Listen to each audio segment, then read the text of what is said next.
Donc là, je vous pose la question suivante. Qui va rejeter l'histoire de son neveu africain? Répondez à cette question. Qui sont fâchés, écrits, ils veulent jeter la Bible, ça n'a rien à faire avec l'Afrique, c'est un document de colonisation. Mais que dit la Bible même de l'Afrique?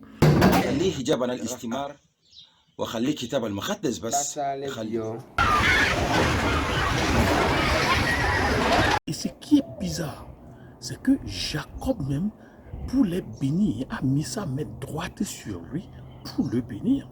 Histoire Afrique, levez le voile colon et laissez parler la Bible elle-même. Aujourd'hui, nous voulons parler d'Éphraïm.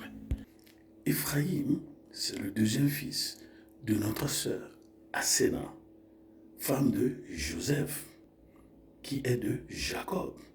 Donc Éphraïm va appeler les Africains des oncles et des tantes. Éphraïm va appeler Afrique Misraïm grand-mère. Est-ce qu'on va jeter le livre qui parle de ce neveu, sur lequel d'ailleurs Jacob Israël a posé sa main droite pour lui conférer ses bénédictions? Quel Africain va jeter un tel livre? Éphraïm est le fils de Asséna, la femme de Joseph. Donc Éphraïm est moitié africain, moitié israélite. Osée, chapitre 12, le verset 8. Éphraïm a dit, je suis devenu très riche, j'ai beaucoup de ressources, il nage dans l'opulence.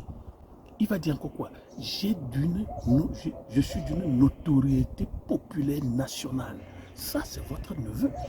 Donc, l'Africain ne peut pas jeter la Bible lorsque la Bible parle de vos neveux, de vos frères, de vos cousins, de vos grands-pères.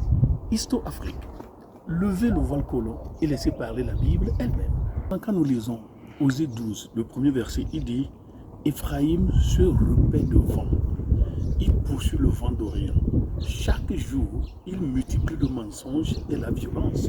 Il fait alliance avec la Syrie. Et on porte de l'huile en Égypte. » Vous voyez, Éphraïm, mais son grand-père est Égypte. Éphraïm, son grand-père est Égypte. Et la Syrie aussi, c'est le pays de son oncle Nimrod. Parce que selon la légende des histoires, on a attribué la Syrie à Nimrod. Nimrod qui est de Couche, Nimrod qui est de l'Éthiopie. Voilà Éphraïm, un neveu africain qui connaît son grand-père et le petit frère de son grand-père, Assyrie et l'Égypte. Au revoir. Achetez une Bible, lisez-la sans les lunettes coloniales. Enlevez vos lunettes coloniales et vous allez comprendre comment la Bible parle de l'Afrique et au-delà. Au revoir. Histo-Afrique, levez le voile colon et laissez parler la Bible elle-même.